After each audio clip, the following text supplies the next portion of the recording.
Ouais, donc on va tenter quelque chose qui, je crois, n'a jamais été fait. Et on va donc tout de suite remercier Bluetooth qui est là. Alors, je vous incite à aller vous abonner sur son compte X. Si vous êtes toujours sur X, c'est de moins en moins intéressant. Mais si vous êtes sur X, n'hésitez pas à le faire. Et Bluetooth est dans le chat. Et pourquoi je lui ai demandé, il n'y a pas vraiment besoin de demander parce qu'il est quasiment tout le temps avec nous et il m'a raconté qu'il rentrait d'un long road trip et qu'il avait écouté la totalité des émissions et que en plus de ça, il avait bien ri. J'ai été obligé de lui rappeler que nous sommes quand même une émission d'information très sérieuse. Mais bon, en tout cas, Bluetooth est là. Et pourquoi Bluetooth est là et pourquoi je m'étais assuré qu'il soit là aujourd'hui? Parce que ça va vous permettre dans le chat de lorsque vous avez des questions sur tout ce qui est crypto, que vous ne comprenez pas des termes qui sont utilisés, évidemment, je vais tenter, parce que vous allez voir ce qui nous intéresse derrière, c'est tout ce qui est évidemment l'univers Trump et la possibilité de gagner des millions de dollars sur le dos de ses abonnés, sur le dos de ses fidèles, en vendant d'une certaine manière l'accès à la présidence. Donc évidemment, donc tout ça va être clair.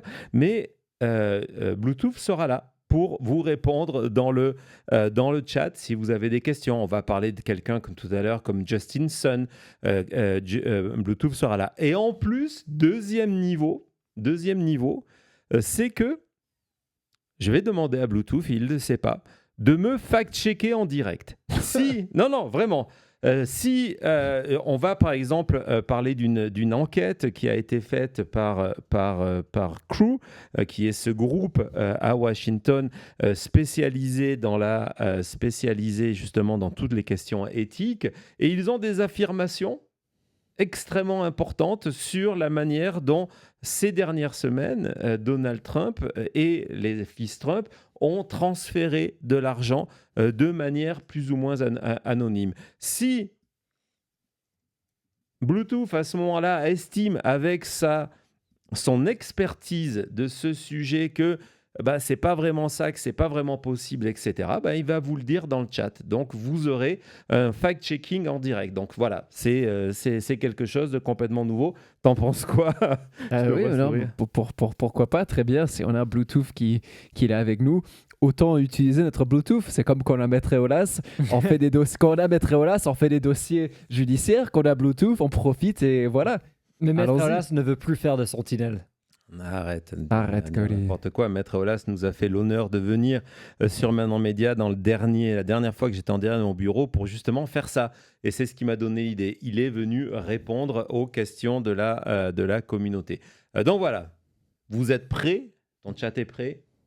Bluetooth est prêt, donc c'est parti. Et évidemment, on va partir du côté de Mar-a-Lago. C'était ce matin. C'était la véritable raison pour laquelle Donald Trump offrait du contribuable.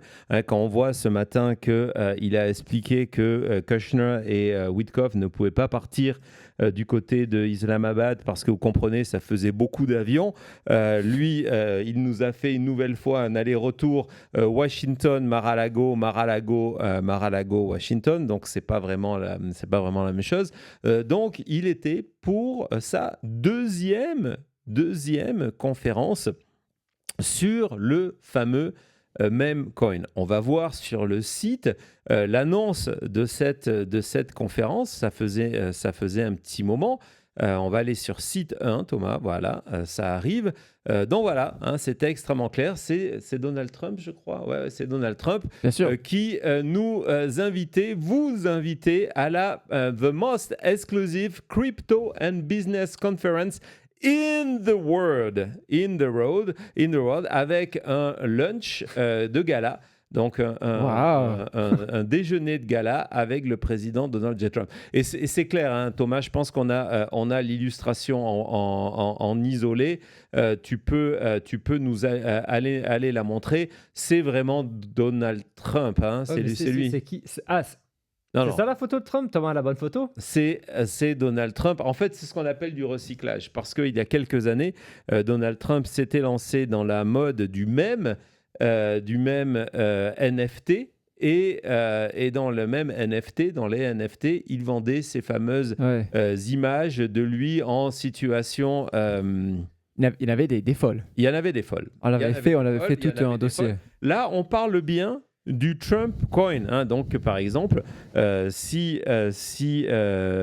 Bluetooth veut le faire, il peut vous expliquer en 2 mots la différence entre un coin et un NFT. C'est pas forcément la même chose. Mais bon, en tout cas, c'était ça.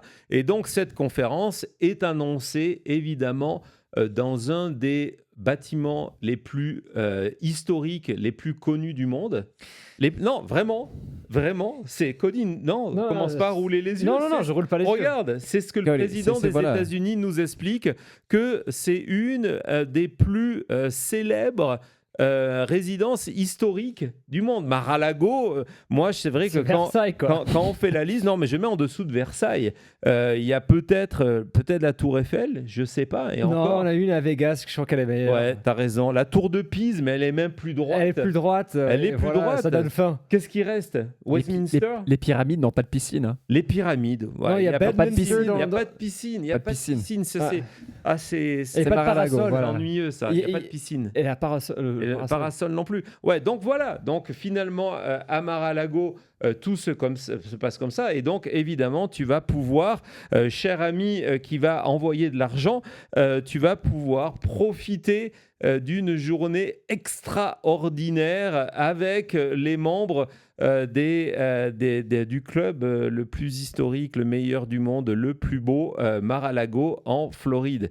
Voilà, à côté Disneyland, pipi de chat. Hein, c'est assez fou. Donc, on va continuer dans l'exploration de ce site parce que donc on nous promet une énorme conférence, One Day, One Room.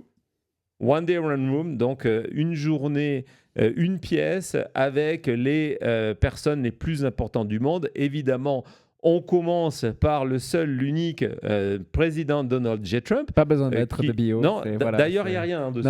Il y a rien. On aurait pu mettre convicted felon pour de la fraude. Ah mince, non, mais ça va pas. Et donc, vous avez d'autres intervenants qui sont des stars du monde de la crypto qui étaient là, mais il n'y a pas que des stars du monde de la crypto. Il y a par exemple une des personnalités les plus aimées et les plus connues aux États-Unis, qui a un point commun avec Donald Trump, sauf que lui, il a fait de la prison. Ouais. C'est que, vas-y. Pareil, c'est quelqu'un qui a eu des problèmes judiciaires aussi contre les femmes. Et voilà, c'est Mike Tyson. Donc effectivement, Mike Tyson. Le boxeur. Ex-boxeur. Non, il se boxe toujours en fait pour Netflix. Mais bon, hein, on précise que c'est Kid Dynamite. Ouais. Dynamite. Ça fait longtemps que j'ai plus entendu. Je sais pas pourquoi on met 3 surnoms. C'est la première chose dans sa bio, c'est ses surnoms. C'est ChatGPT qui est allé lire sa fiche Wikipédia. Ils ont dit. Ouais. Exactement. Et puis on vient de vous expliquer qu'il est le fondateur de Tyson 2.0, une marque de cannabis. Donc voilà, non, on est vraiment dans le sommet. C'est le cas de dire, hein, le top du top. Non, évidemment. Il y a sûrement de l'argent pour lui et voilà. Ouais, il y a sûrement de l'argent et en tout cas, c'était donc une des célébrités qui était là, hein, les the most important player. Il y avait aussi, et là c'est pareil, qu'est-ce qu'il vient foutre si on le sait, il y a de l'argent dans la crypto, c'est le spécialiste, c'est Tony Robbins. Tony Robbins, c'est un petit peu le papa des influenceurs aujourd'hui. Ouais. Si vous avez vu le dernier film de Pierre Ninet, Gourou, hein, c'est ça? Oui. Ben, c'est basé un petit peu sur l'histoire de Tony Robbins. Hein, c'est l'homme qui murmure à l'oreille des CEO, qui va vous expliquer. Alors évidemment, ça change ce que vous devez faire pour devenir des milliardaires aux États-Unis. Bon, vous le payez, donc lui, forcément, il devient milliardaire, mais il va vous expliquer ce qu'il faut faire. Voilà, donc Tony Robbins est là. C'est évidemment animé par une présentatrice de OAN, parce que bon, on est en territoire connu. C'est Kathleen Sinclair qui est là pour venir. Hein, c'est une National Media Personality. Et c'est là que tu te dis, waouh, quand on fait venir Kathleen Sinclair, je suis sûr que c'est la première fois que vous en entendez parler, qui travaille pour OAN, qui est une ancienne porte-parole de Turning Point, vous dire ok, il y avait vraiment personne sur la liste. Hein. Je me disais au moins une Lina Haba, quelqu'un qui avait un peu de jus, quoi. Là, c'est... Sur ta liste, tu la places, elle est peut-être dans le top 50. Je crois qu'elle est juste après. Je crois que même Versailles est un peu au-dessus d'elle. Hein. C'est vraiment la loose, quand on me dit Bluetooth. C'est. Ouais. Et donc, il y a une autre personnalité qui m'a intéressé. On va y revenir dans quelques secondes. On va le voir. Vas-y, tu peux montrer cette personnalité-là qui est invitée, qui est Michael Gluck. Super photo. Michael Gluck. C'est quoi cette photo de prise, capture d'écran de Zoom? Exactement. On voit que en dessous, il est président du Trump Game Studio. Alors là, j'ai bien lu Game Studios. Studio de jeux vidéo Trump. Waouh. Hein? Waouh. Alors, Thomas va être obligé de faire une vidéo de la séquence suivante. Alors, est-ce que tu fais une vidéo globale ou est-ce qu'on fait qu'une vidéo? Je crois qu'il faut faire une vidéo globale. Il y a trop de choses. Ok. Donc, on va explorer Michael Gluck avant de revenir sur ce qui s'est passé aujourd'hui. Donc, Michael Gluck, le patron des Game Studios Trump, on va voir que lui, par contre, contrairement à Donald Trump, il y a beaucoup d'infos. Et là, on va cliquer et on va apprendre dans la deuxième partie de sa bio que regardez ça, en 2025, il a fait une recherche marketing. Il a fait une recherche marketing pour le game de mobile, donc sur téléphone et iPad, le Trump Billionaires Club, et qu'en 2026, il a rejoint les Game Studios et que c'est un supporter depuis très longtemps de Donald Trump, et donc il va amener son expérience de 20 ans pour s'assurer du succès du Trump Billionaires Club et d'autres titres. Donc, et là, Trump, le jeu vidéo. Comme on dit dans le sud de la France, mais Trump Billionaires Club, Kezako, c'est quoi? Alors, Trump Billionaires Club, c'est un jeu qui est sorti en décembre dernier pour Noël. Sauf que, non, il n'était pas prêt, donc il n'est pas sorti. C'est un jeu officiel, c'est le premier jeu officiel de Donald Trump sur téléphone. Un jeu, évidemment, pour profit, on va voir ça. Et donc, je me suis dit, j'ai été journaliste d'enquête pendant quelques années. C'est le moment, d'utiliser ce talent-là pour un petit peu aller en savoir plus. Et donc, on va explorer ce jeu. Thomas, tu peux aller dans le... Je vois que dans le chat, on dit « Ah, je ne suis pas au courant ». Non, personne. On est en train de découvrir ça avec vous. Personne n'est au courant. Le jeu vidéo Trump. Le jeu, ça fait des mois qu'il se prépare. C'est un jeu qui est basé sur l'utilisation du coin Trump. Donc, pour jouer, vous êtes obligé d'acheter des coins à Donald Trump. Il faut savoir que là, on va y revenir dans quelques minutes, Trump et sa famille ne se fait pas d'argent sur la valeur de la pièce, mais sur ce qu'on appelle les fees de transaction. C'est-à-dire qu'à chaque fois que vous achetez des coins, il y a une partie de cet achat qui va servir de frais de transaction. Et ces frais de transaction restent totalement à Trump, ses associés, sa famille, et on parle de centaines de millions. Non, ça pue l'arnaque, mais c'est pas c'est parce que c'est une arnaque. Ben oui, soyons complètement clairs. Trump et Gluck, qui est-ce qu'il y a à faire confiance? Regarde cette belle tête de vainqueur quand même. Et donc, évidemment, je vous propose d'aller visiter les Game Studios, le Trump Game Studio. Il n'y a pas vraiment de bureau. Déjà, soyons clairs.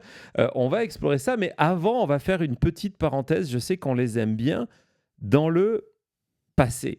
Parce que c'est pas la première fois que Donald Trump nous fait le coup du jeu. On est en 1989 et Donald Trump, après le succès de The Art of the Deal, nous propose un jeu. Bon, à l'époque, il n'y a pas d'écran.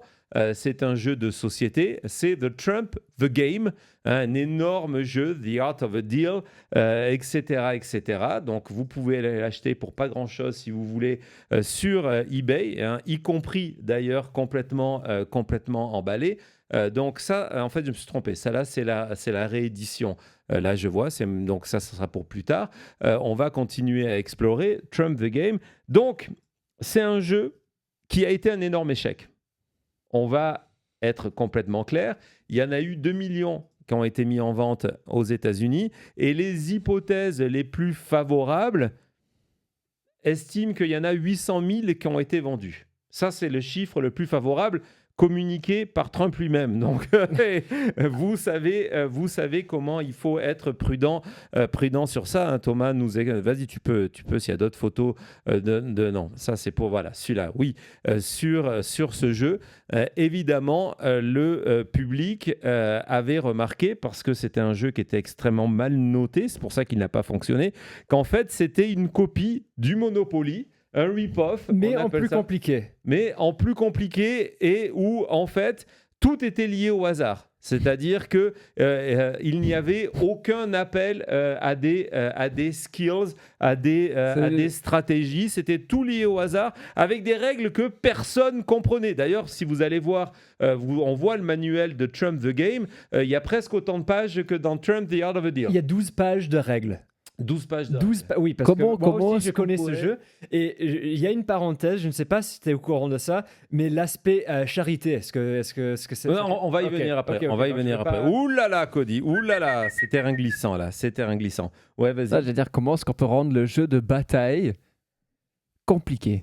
Donc voilà, donc ça c'est Trump en 1989, le jeu est un échec, on va revenir sur un aspect qui est extrêmement intéressant, et donc du coup, Donald Trump dit, vous savez quoi, il y a The Apprentice qui cartonne, on est en 2004, qu'est-ce que je vais faire? Je vais sortir un nouveau jeu.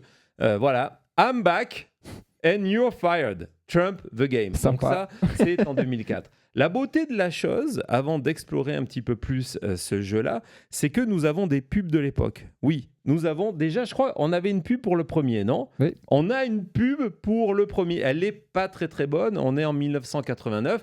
On va voir cette pub tout de suite. Vas-y, Thomas. Everything's set for tonight, Mr. Trump. I wonder what Trump's game is this time. Trump's got a new game. Trump's got a new deal. What's your game, though? Heard about Trump's new deal? What? Trump has a new game. What is it? Mr. Trump, Mr. Trump, please. My new game is Trump, the game. Trump, the game where you deal for everything you've ever wanted to own. Because it's not whether you win or lose, it's whether you win. Yes! Play Trump, the game from Milton Bradley. I think you'll like it. I think you'll like it. I think you like it. Hein, je pense que tu vas l'aimer. Bon, donc voilà, on est en plein dans les années d'or Wall Street. Hein, c'était avant le loup, d'ailleurs. Et Trump s'est dit, voilà, je vais sortir ce jeu. Donc, énorme échec. On va revenir en 2004, parce qu'en 2004, non, il y a très bien vu, Laurent. Je ne pense pas qu'il y ait la case prison. On va revenir en 2004 pour justement donc, la sortie de The Trump the Game, I'm back and you're fired, avec un nouveau spot publicitaire où on retrouve certains personnages qui sont des récurrents du reality show The Apprentice. Vas-y, Thomas. Everything's set for tonight, Mr. Trump. Oh, that's $220 million for the office building. And 20 for that lost condo bid. Oh, and don't forget my 10 mil for the sports complex. Take it easy. It's just a game. Buy, sell, make deals, feel the power. I win. You always win. Trump the Game. Be of Donald.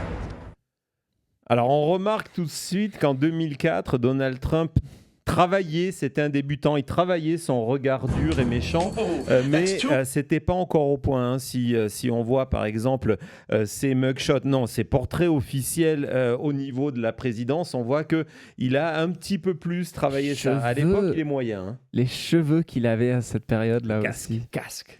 Non, mais regardez ce plan. Waouh. Donc, voilà, donc C'est Donald Trump qui est en train de se construire sous nos yeux. J'en ai presque la larme à l'œil. On le voit. Oh, il est là. Le petit Trump. Hein. Il va monter. C'était quoi la phrase dans l'appât ? Je ne me rappelle pas. Il va devenir un poteau. Voilà, exactement. Enfin, bon, on passe suivant. Donc, on va regarder à quoi ressemble un petit peu ce jeu. C'est encore une fois un Monopoly, mais parce qu'on lui avait reproché que le premier était trop compliqué, on l'a simplifié. Vous voyez qu'il y a à peu près 6 cases c'est très simple dans le jeu. Donc voilà, hein, c'est très très simple. À la fin, tu es fired et à la fin, c'est Donald Trump qui gagne. Donc promo pour ce jeu. Pas de chiffres officiels cette fois-ci, hein, on a été prudent. Pas de chiffres annoncés de vente, rien du tout. On sait que un des anciens patrons de Parker, je crois que c'était Parker qui avait sorti ce jeu-là, quelques années après, avait reconnu qu'il n'avait pas vendu plus qu'avant, que ça avait été aussi un échec. Et ce qui était intéressant, c'est que il y avait un site internet, forum à l'époque, qui était l'équivalent aujourd'hui d'un Rotten Tomato, qui s'appelle The Board Game Geek, où il y avait toute la communauté des joueurs qui étaient là. Et ils avaient conclu qu'en 2004, c'était un des pires jeux de l'année. Il avait une note globale de 4, parce que, bon, voilà, il y avait un carton, il y avait des cartes, donc on allait mettre un 4, mais donc échec. Et il y a un aspect extrêmement intéressant, c'est que Donald Trump, lorsqu'il sort ce premier jeu en 1989, il va présenter ça comme quelque chose de caritatif. Attends, avant d'aller dans les documents, il va dire, non mais attendez, ce jeu, je le sors, c'est pour que l'argent aille dans une bonne cause. Donc on se rend compte aussi, hein, c'est ce qu'un ancien de la boîte de jeux va dire, mais le problème c'est que cette histoire de l'argent va aller à des bonnes causes, ça ne figure pas sur la boîte, ça ne figure pas dans les pubs, mais c'est ce que nous dit Donald Trump, que ça va partir pour une bonne cause. Pourquoi il dit ça ? Pour 2 raisons. La première, c'est que c'est une époque où l'Amérique est plus généreuse peut-être que maintenant, et on se dit, c'est un bon argument de vente de dire aux gens, vous allez acheter ce jeu-là et ça va aider des enfants qui ont besoin d'avoir de l'éducation, etc. Donc, programme scolaire et compagnie. La deuxième chose, c'est que Trump dit en permanence qu'il est milliardaire. Et donc, s'il est milliardaire, est-ce qu'il a vraiment besoin d'argent ? Ouais. Est-ce qu'il a besoin d'aller vendre le jeu Trump ? Donc, pour lui, pour son image, c'est une année où...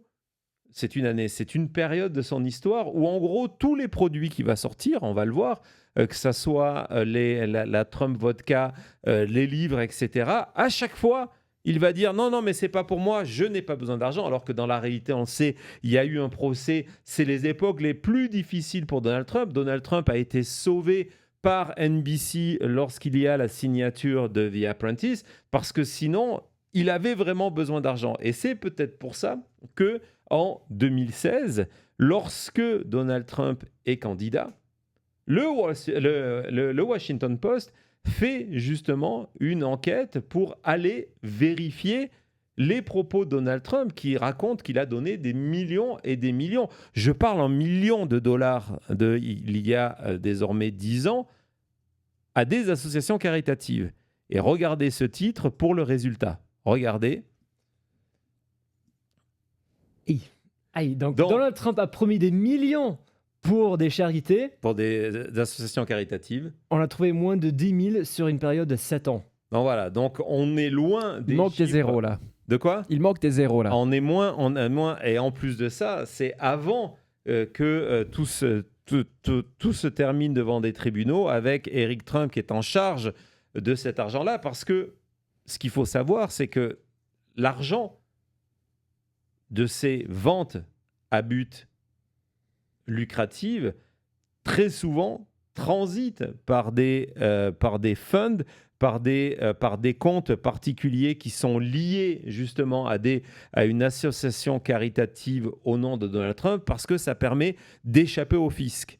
Et c'est pour ça qu'après, Eric Trump, derrière, va redistribuer cet argent-là, une fois qu'il a été lavé, si vous voulez, de toute imposition, vers la famille Trump. Il y a tous des systèmes de montage de structures où on utilise l'excuse du caritatif pour dire « Regardez, on fait les bonnes choses, mais en fait, c'est pour ne pas payer d'impôts. » Et c'est pour ça qu'en 2016, lorsque le Washington Post fait son enquête, et on va avancer dedans, il se rend compte que dans la réalité, au lieu d'avoir, on a le chiffre précis de 8,5 millions.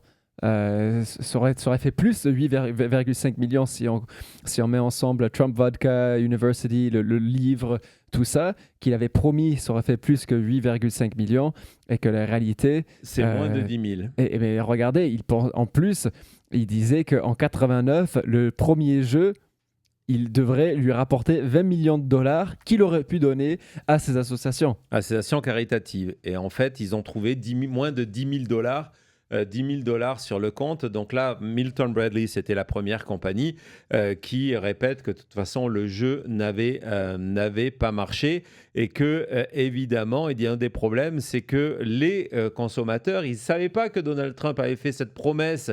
Évidemment, il n'allait pas s'engager dessus sur la boîte et du coup être poursuivi parce que finalement, il n'a rien donné. Donc ça, c'est hier. Il y a quelques années.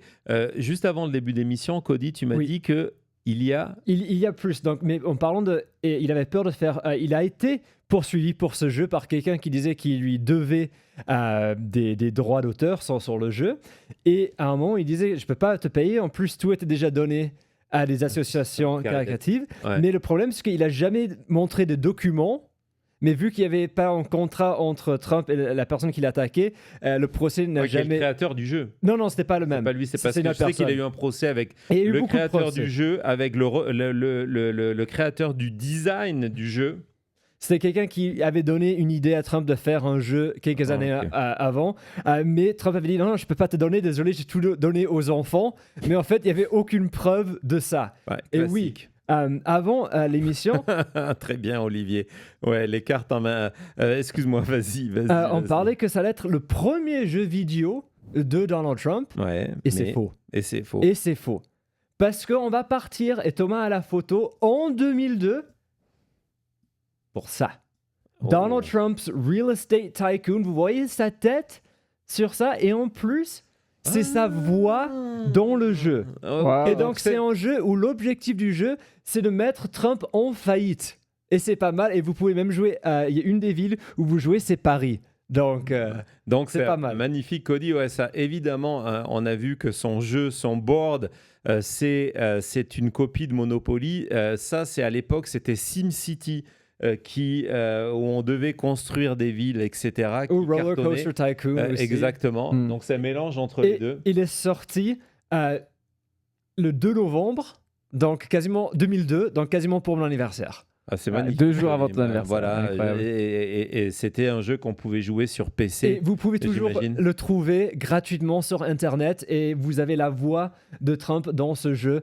Bien sûr, on ne peut pas vous montrer des images, mais... Terrible. Terrible. C'est pour ça qu'on a fait cette parenthèse historique du jeu Trump. C'est parce que oui, il faut revenir sur le fait qu'aujourd'hui, on se retrouve avec l'enquête du Trump Game 2026. Donc le Trump Game 2026, c'est quoi ? D'abord, je vais vous montrer une ou deux illustrations. On va voir à quoi ça ressemble. Regardez, c'est le même programme apparemment d'intelligence artificielle qui dessine ces NFT que le Billionaires Club. Donc il y a voilà. un look bizarre. Hein. Et déjà, regardez ce qui est excellent. C'est dessous, il y a écrit que the biggest mobile and web game has finally arrived. Donc bien sûr, c'est le plus grand. C'est le meilleur et qu'il est là, sauf qu'il n'est pas là. Il devait sortir à Noël, il n'est pas sorti. Et donc là, on vous explique que si vous jouez, vous pouvez gagner vous pouvez gagner $1 million à vous partager. En Trump Coin. In Trump Coin. En Trump Coin. Évidemment, tout ça est fait en Trump Coin. Le voilà, notre Donald. De quoi? Le voilà, notre Donald. Ah, il est là. Il est là. C'est lui, on le reconnaît. Donc, je suis allé explorer leur site où vous pouvez déjà aller mettre votre portefeuille électronique. Bluetooth va vous expliquer comment ça marche. Alors, évidemment, c'est toujours ces mêmes termes en expliquant que c'est pas lié directement à Donald J. Trump, c'est pas lié à The Trump Organization, c'est pour des questions de droit et surtout des questions d'impôts, c'est-à-dire qu'à chaque fois, il crée des compagnies, des LLC, des SARL qui vont gérer tout ça. Et donc, cette SARL qui s'appelle Freedom 45 Games LLC, c'est celle qui est gérée par notre ami Gluck. Ah, voilà, donc c'est vraiment le jeu officiel. Donc on va voir à quoi. C'est quoi ce jeu? Qu'est-ce qu'on fait dans ce jeu? Parce que voilà, vous allez voir, c'est super recherché. Tu peux roll the dice, tu peux choisir. Deal or no deal. Exactement. Acheter ou pas acheter. Là, c'est complètement du Monopoly, c'est-à-dire que tu peux acheter. Donc il y a un petit peu la pression. Tu as les power moves, donc il faut que tu fasses très rapidement. Des Trump power moves. Ah oui, c'est vrai. Excusez-moi, des Trump power moves. Et donc, c'est à peu près du Monopoly avec du crypto dedans, c'est ça? Ouais, avec de la crypto. Et finalement, tu peux track your empire, c'est-à-dire tu peux gagner des trophées. Et là, vous allez voir, on voit les trophées, c'est quoi? Alors, on voit peut-être pas très bien sur cette photo, mais sur la suivante, on va voir c'est quoi les trophées que vous gagnez. Regardez. Ce sont des sacs de golf. Voilà, mais ça, c'est des trucs uniques sous forme de NFT. Où vous gagnez des sacs de golf, des drapeaux américains, des pins. Tout ça, ce sont des pins, effectivement. Non, c'est excellent. Donc, vous avez la possibilité de rejoindre un leaderboard. Et regardez, le jeu est en précommande désormais sur le Apple Store. Le App Store, donc il est à la fois sur téléphone et à terme il sera sur iPad. Donc là il y a une nouvelle date en disant qu'il doit sortir le 5 mai et c'est super original parce que regardez, il y a même des captures d'écran en fait, ce sont des fausses captures d'écran, c'est fabriqué en studio et là on est complètement dans le Monopoly. Tellement c'est un faux Monopoly que, accrochez-vous, on vous a trouvé 2 vidéos pour vous. On va commencer par la première qui montre justement du fameux, ce qu'on appelle le gameplay. Qu'est-ce que vous faites dans le Billionaires Club de Donald Trump? Vas-y Thomas. Allons voir ça. Regardez. C'est le jeu, apparemment. Ouais. Donc vous êtes dans une voiture rouge, comme la maintenant Médiamobile. Et vous faites le tour du Trump board où il faut acheter des propriétés. Ouais, et puis vous pouvez vous retrouver avec l'avion. Il y avait les chaussures Trump là aussi. Il y avait les chaussures Trump. Vous allez voir, c'est important. C'est que gagner des pins. Donc voilà, tu peux être le boss. Et voilà, apparemment, même être dans le Trump VIP Lounge. Oh là là! Join the club! Join the club! Join the club! Et il y a un moment qui est excellent et pour les amis du chat qui sont habitués à nos références ketchup, c'est que je suis allé trouver dans une autre vidéo que tu as la possibilité d'acheter du ketchup pour créer. Donc, à côté de la sneaker doré, sneakers Trump, il y a du ketchup. Pour devenir un vendeur de hot dog. Dans le jeu, tu peux devenir vendeur de hot dog. Les Trump Glizzy. Incroyable. Exactement. Wow. Donc ça, c'est le jeu Trump. Mais bon, je vous connais le chat, ça vous a pas donné suffisamment envie. Thomas, a-t-on une pub du Billionaires Club qui peut donner envie de venir acheter des coins Trump pour devenir comme lui, milliardaire? Sortez le porte-monnaie, c'est parti. Vas-y. Oh, that's too. Coming soon. Trump Billionaires Club. The biggest mobile game to hit the App Store. 1 million in prizes. You want to be a billionaire? Then you need to think like one. Make every move count. Master the art of negotiation. Invest smart. Win big. Scale your business empire. And above all, win. So, what's the move? Ready to join the Billionaires Club?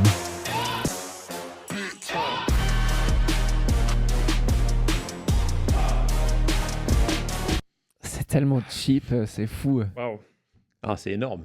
Ah, C'est énorme. fou, Là, je sens qu'il y a le chat, vraiment une envie très très forte dans le chat. Hein. Là, vous êtes prêts à devenir votre petit Donald Trump. Donc, c'était un jeu qui devait sortir à Noël.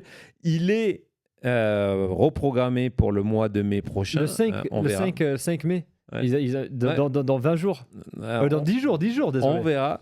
Sinon, la solution, c'était d'aller être à Mar-a-Lago. Hein, on va retourner dans ce dossier-là. C'était d'être à Mar-a-Lago et de venir poser des questions à Monsieur Gluck. Parce que Monsieur Gluck, c'est lui qui est en charge de ce jeu-là. Et il a déjà annoncé des prochains autres titres. C'est le studio de video game de Donald Trump. On va évidemment retourner maintenant du côté de Mar-a-Lago, du côté du coin, du côté de ce que vous aviez en cadeau pour donner énormément d'argent à Donald Trump. On va parler justement aussi de risques de sécurité, de corruption. Tout ça, c'est juste après une pause. À tout de suite.